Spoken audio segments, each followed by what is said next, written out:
आप सब बिल्कुल अच्छे होंगे। हम सब भी बिल्कुल ठीक हैं। मैं सुषमा कुहाड़ एसके ब्लॉग्स में आप सभी का बहुत बहुत स्वागत है। तो फ्रेंड्स, सबसे पहले आप सभी को मेरी राम राम। और बताइए आप सब कैसे हो। मैं तो यही उम्मीद करती हूँ कि आप सब बिल्कुल अच्छे होंगे, बहुत खुश होंगे, मस्त होंगे और तंदुरुस्त होंगे। परमपिता परमात्मा से प्रार्थना करती हूँ कि परमात्मा आप सभी को अच्छी सेहत बख्शे, आप सभी के घरों में खुशियाँ ही खुशियाँ आए, आप सभी की सारी मनोकामनाएं पूरी हो जाएं। और आज भी मैंने आप सबके साथ अपना कोई रूटीन शेयर नहीं किया है। वैसे अभी भी मैं बुनाई का ही काम कर रही थी। ये देखिए, ये एक मैंने सैंपल बना के रखा है। इसकी वीडियो मैं रात को सोने से पहले बना दूंगी, क्योंकि अभी शाम के 7 बजने वाले हैं। ये ब्लॉग वीडियो कंप्लीट होगी, फिर किचन में चली जाऊंगी, तो किचन का काम करने में भी 2 घंटे तो आराम से लग ही जाएंगे। तो सोने से पहले इसकी वीडियो तैयार कर दूंगी और नीटिंग लेसन चैनल पर इसे अपलोड करूंगी। भले ही अब गर्मी शुरू हो गई है, फिर भी एक वीडियो तो नीटिंग की मुझे डेली तैयार करनी पड़ती है। कोई ना कोई नया डिजाइन होता है। कभी कभी जो व्हाट्सएप पर भेजी हुई पिक होती हैं उनके अनुसार वीडियो बनानी होती है, कभी कभी वैसे बना देती हूँ। वैसे मैंने 2 प्रोजेक्ट शुरू तो किए हुए हैं, बट गर्मी बहुत ज़्यादा है और गर्मी की वजह से ज़्यादा देर तक बुनाई का काम हो नहीं पाता है। कुछ कभी कहीं जाना पड़ जाता है, कभी कहीं जाना पड़ जाता है, तो ऐसे में भी टाइम कम ही निकाल पाती हूँ। और आज भी रूटीन इसलिए शेयर नहीं किया कि मुझे आप सबके साथ बहुत ज़रूरी बात करनी थी, क्योंकि एक बहन के कमेंट्स ने यकीन मानिए मुझे रुला दिया था। क्योंकि बहन का कमेंट्स था कि मेरी बेटी हुई है, तो बेटी होने के कारण पति भी ताने देता है और ससुराल वाले भी ताने देते हैं कि बेटी पैदा कर दी है। तो फ्रेंड्स, आज सबसे पहले मैं आप सबसे एक सवाल करना चाहती हूँ कि क्या सच में बेटियां बोझ होती हैं? मेरा मानना तो ये है कि बेटियां अनमोल होती हैं, और जो लोग भाग्यशाली होते हैं, हद से ज़्यादा भाग्यशाली होते हैं, उनके घर में बेटियां आती हैं। जो लोग भाग्यहीन होते हैं ना, उनके घर में बेटियां जन्म नहीं लेती हैं। जिनके घर बेटियां जन्म लेती हैं वो बहुत ही किस्मत वाले होते हैं।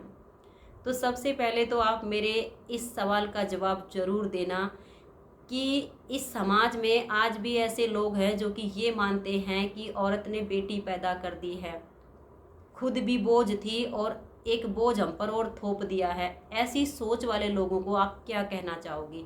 मैं तो ऐसे लोगों को मानसिक रूप से बीमार बोलूँगी, क्योंकि जो लोग मानसिक रूप से बीमार होते हैं ना, ऐसी बातें सिर्फ वही लोग कर सकते हैं। जो मानसिक रूप से स्वस्थ होते हैं ना, उनकी विचारधारा अलग ही होती है।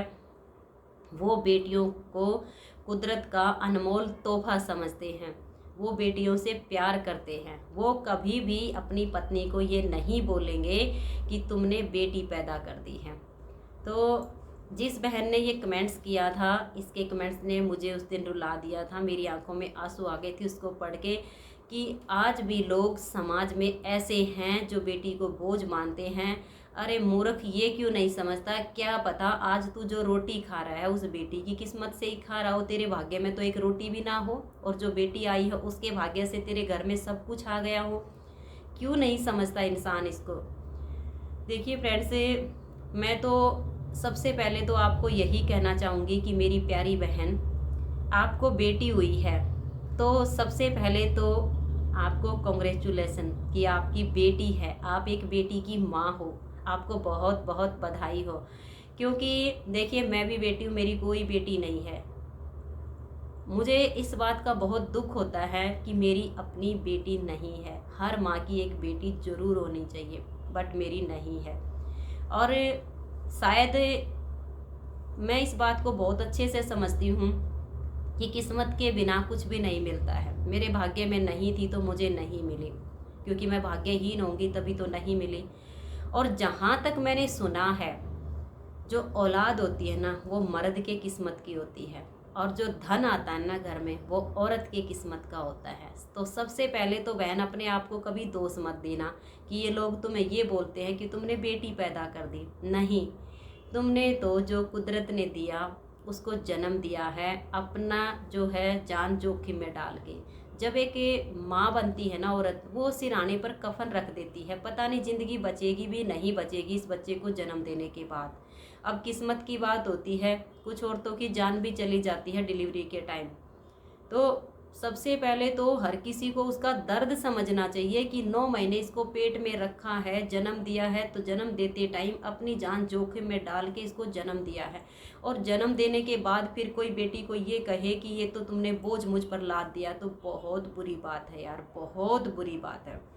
तो बहन, कभी भी उन लोगों की बातों को अपने माइंड में मत बिठाना, कभी भी दुखी मत होना कि ये लोग तुम्हें ये कहते हैं कि तुमने बेटी पैदा कर दी। सबसे पहले तो मैं ये कहना चाहूँगी, आप उनको ये बोलिए कि ये जो भी है आपके भाग्य का है, मेरे भाग्य का नहीं है। मैंने तो इसको जन्म दिया है, इसकी माँ हूँ। चाहे बेटा होता उसको भी इतना ही प्यार देती, और बेटी है तो इसको भी इतना ही प्यार दूंगी, क्योंकि बेटा बेटी में कोई फ़र्क नहीं होता है। पहले का टाइम था जब बेटा बेटी में फ़र्क किया जाता था, उसमें भी इतना ही फ़र्क किया जाता था कि बेटों को जो है मतलब खेतों में काम करना होता था या उनको कमाने के लिए बाहर जाना होता था, तो थोड़ा बहुत खाने पीने में अंतर करते थे, प्यार देने में लोग तब भी फ़र्क नहीं करते थे। बेटी को भी प्यार उतना ही देते थे और बेटे को भी उतना ही देते थे। लेकिन आज इस पढ़े लिखे समाज में इस सोच के लोग है बैठे हैं जो ये कह देते हैं कि तुमने बेटी पैदा कर दी। ऐसे लोगों के लिए आप क्या कहना चाहोगे? आप सब मुझे कमेंट्स करके ज़रूर बताइए। और जो लोग बेटियों को बोझ समझते हैं, जो लोग ये समझते हैं कि हमारे घर में 2 बेटी पैदा हो गई हैं, इसका हम कैसे करेंगे, इसकी शादी करेंगे तो कहाँ से आएगा, तो मेरे प्यारे बहन भाइयों, क्योंकि कुछ भाई भी हैं जो मेरी वीडियो देखते हैं, और बहनें और बेटियां तो देखती ही देखती हैं, जिनकी बेटियां पैदा हो गई हैं चिंता करना छोड़ दीजिए। क्योंकि जब बेटी माँ के पेट में आती है ना, उस दिन उसका भाग्य विधाता लिख देता है। उसके भाग्य में जो कुछ होना है, जो उसे मिलना है, उसकी किस्मत का धरती पर भेज देता है भगवान। जब भी बेटी आती है ना, तो अपने भाग्य का लेकर आती है। अरे कई बार तो बेटी के भाग्य से पूरा परिवार खा लेता है। आज मैं आप सबको इसी पर एक सुंदर सी कहानी सुनाऊंगी कि बेटियों को बोझ समझने वालों की हालत क्या हो जाती है। एक राजा था, उसकी 7 बेटियां हुई, बेटा नहीं हुआ उसका कोई भी। एक के बाद एक 7 बेटियां होती गई, और राजा बेटियों को देखना बिल्कुल पसंद नहीं करता था। जब भी राजा रंग महल में जाता तो बेटियों को एक ताना देता कि तुम सातों की सातों मुझ पर बोझ बनी हुई हो, किसके भाग्य का खाती हो। तो 6 बेटियां जो थी ना, वो डर के मारे ये कह देती थी कि पिताजी हम तो तेरे भाग्य का ही खाते हैं, तुम्हारा ही खाते हैं, जो भी है तुम्हारा है, हमारा कुछ नहीं है। लेकिन 7वीं बेटी अकड़ के साथ, शान के साथ कहती थी कि मैं अपने भाग्य का खाती हूँ, तुम्हारे भाग्य का नहीं खाती हूँ। जिस दिन मैं धरती पर आई थी, परमपिता परमात्मा ने मेरे भाग्य मेरा लिख दिया था, और मैं अपने भाग्य का नीचे लेकर आई हूँ। अब ये सुन के उस राजा को बहुत बुरा लगता था कि एक तो लड़की है, ऊपर से जुबान लड़ाती है। तो 7 बेटियों में से 6 बेटियों की शादी उस राजा ने बहुत बड़े राजघरानों में की, और जो 7वीं बेटी थी उसकी शादी एक गरीब आदमी के साथ कर दी, जो कि वन से अपनी लकड़ियां काट के लाता था, उनको बेच के, और तब कहीं एक वक्त का चूल्हा जलता था, एक वक्त तो खाने की रोटी भी नहीं होती थी उसके घर में। ऐसे लड़के से उसकी शादी कर दी। अब देखिए किस्मत को क्या मंजूर था। उस राजा के ऊपर जो उसके पड़ोसी राजा थे, उन्होंने चढ़ाई कर दी। तो जो बाकी की 6 बेटियां उसने बड़े बड़े राजघरानों में ब्याही थी, वहाँ से उसने मदद मांगी कि मेरा तो कोई बेटा भी नहीं है, और मेरा जो राज्य है वो इतना बड़ा नहीं है, इसलिए उन बड़े राज्यों से उसने मदद मांगी। लेकिन 6 बेटियों का जो राजघराना था और वो उसका पिता था, वो अपना राजपाट सब कुछ युद्ध में हार गए, दूसरे राजाओं ने वो जीत लिया, कंगाल भिखारी हो गए, अपनी जान बचा के भागे वहाँ से।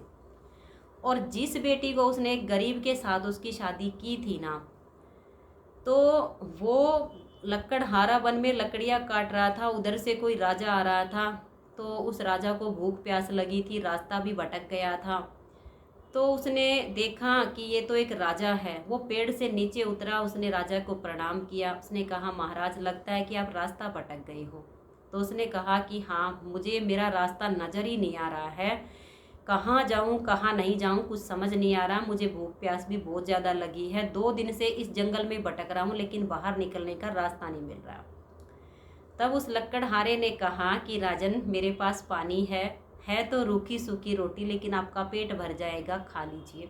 उस लकड़हारे ने अपने हिस्से की रोटी और अपने हिस्से का पानी उस राजा को पिला दिया। खाने के बाद राजा बहुत खुश हुआ और उसे अपने साथ अपने राजमहल में ले गया और उसे अपना उत्तराधिकारी घोषित कर दिया, क्योंकि उस राजा की भी कोई संतान नहीं थी, ना बेटी थी ना बेटा था। उसने सोचा कि जब ये लकड़हारा वन में भटके हुए था, मैं जिस टाइम पे, उस टाइम पे मेरी इतनी सेवा कर सकता है, इतनी हमदर्दी कर सकता है, तो यही मेरे राज्य का उत्तराधिकारी होगा, मेरी अंतिम समय में सेवा यही करेगा। अब देखिए, कहाँ गरीब लकड़हारा, कहाँ राजपाट मिल गया, सुख हो गया।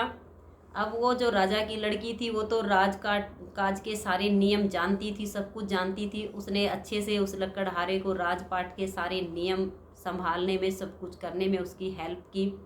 फिर वो जो राजा था वो भी मर गया, सारी राजगद्दी उसको मिल गई। अब एक दिन उस लड़की ने कहा कि इतना सुख दिया है परमपिता परमात्मा ने, क्यों ना हम राजभोग का आयोजन करें, क्यों ना हम गरीबों को भोजन कराएं, ब्राह्मणों को भोजन कराएं। तो उसने कहा कि ये तो बहुत अच्छा विचार है। अब उन्होंने जो है सब जगह निमंत्रण भिजवा दिया कि गरीबों के लिए भोजन है, ब्राह्मणों के लिए भी है, कोई भी आए और यहाँ भोजन कर सकता है। अब भोजन की जो है लाइनें लगी हुई थी, सब भोजन करवा रहे थे। वो लड़की राजा की और वो जो लकड़हारा था वो अपने हाथों से भोजन करा रहे थे गरीबों को। अब देखिए, दोनों भोजन बांट रहे हैं और एक लाइन में 6 उसकी बहनें और 7वां उसका पिता वो लाइन में बैठे हुए थे। बाकी उसका राज परिवार जो था सब खत्म हो चुका था, सिर्फ यही बचे थे। उस लड़की ने अपनी बहनों को पहचान लिया, पिता को हालांकि वो नहीं पहचान पाई, क्योंकि उसकी हालत बहुत ज़्यादा दयनीय हो चुकी थी, काफ़ी बूढ़ा हो गया था। तो उसने कहा कि तुम तो मेरी बहन हो और तुम तो बहुत बड़े बड़े राजघरानों में ब्याही गई थी, लेकिन आज यहाँ पर भिखारियों की लाइन में क्यों बैठी हो, क्या हो गया तुम्हें? तब राजा ने अपनी सारी कहानी बताई अपनी बेटी को और गिड़गिड़ा कर रोने लगा कि बेटी, तुम सच कहती थी कि मैं अपने भाग्य का खाती हूँ, तुम्हारे भाग्य का नहीं। लेकिन मैं तो आज ये कहूँगा कि हम सब भी तेरे ही भाग्य का खाते थे। मुझे तो फालतू में ही अहंकार हो गया था कि जो है तुम मेरे भाग्य का खाती हो, मैं तुम्हें कमा कर खिलाता हूँ। अगर किसी भाई बहनों की बेटियाँ हैं ना, तो खुश हो जाइए।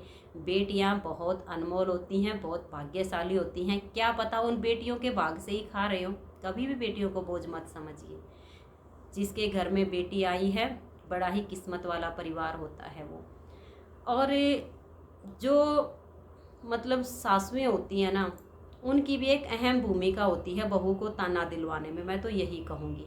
क्योंकि अगर उसने अपने बेटे को ऐसा संस्कार दिया हो कि बेटा हो या बेटी हो, ये कुदरत की देन होती है, इसमें औरत कुछ नहीं कर सकती है। जब ये संस्कार लड़कों को मिल जाएंगे ना, तो वो अपनी पत्नियों को, अपनी बहुओं को कुछ नहीं बोलेंगे। वो तभी बोलते हैं जब शुरू से ही उन्होंने ऐसा जो है बर्ताव अपने घर में देखा होगा, ऐसा माहौल देखा होगा, तभी वो इस तरह का व्यवहार करते हैं। तो बहन, सबसे पहले तो तुम बहुत लक्की हो जो तुम्हारी बेटी है। अपनी बेटी से खूब प्यार करना, खूब। अरे, जो लोग बेटों की आस में बैठे रहते हैं कि बेटे होंगे बेटे होंगे, कौन सा सुख देते हैं बेटे, फालतू की मोह ममता बसी हुई है। और मैं तो ये कहूँगी, बेटा हो या बेटी, बिना उम्मीद के उनकी परवरिश कीजिए, अच्छे संस्कार देकर बड़े कीजिए, ताकि वो समाज में अच्छे कार्य करें, दूसरों की हेल्प करें, कोई बुरा काम ना करें। बेटा है तो आने वाली जो लड़की है, जो उसकी बहू बनकर आएगी, उसका सम्मान करें, ये ज़रूर सिखा देना चाहिए। उसको घर के झाड़ू पोछे सिखाने की ज़रूरत नहीं होती है। हाँ, बेटियों को अच्छा सा खाना बनाना ज़रूर सिखा देना चाहिए, क्योंकि आज के टाइम में सबसे ज़रूरी है घर को संभालना। हर माँ की जिम्मेदारी होती है अपनी बेटियों को घर संसार संभालने की सीख देना, उनको शादी से पहले सारे संस्कार देना। और बेटों के लिए माँ बाप की जिम्मेदारी होती है कि उनको ये संस्कार दें कि आने वाली जो बहुएं हैं उनका सम्मान कैसे करें, उनकी रिस्पेक्ट कैसे करें, उनकी जो ज़रूरतें हैं उनको कैसे पूरा करें। इस तरह के संस्कार जरूर देने चाहिए। तो बेटियों को बोझ कभी भी नहीं समझना चाहिए। मैं तो कभी भी नहीं समझती हूँ। उल्टा कभी कभी मैं ये सोचती हूँ कि शायद मेरे भाग्य में नहीं थी जो मुझे बेटी नहीं मिली, भाग्यहीन होंगी मैं। लेकिन फिर कभी कभी मन को समझा लेती हूँ कि जो विधाता देता है सोच समझ कर देता है।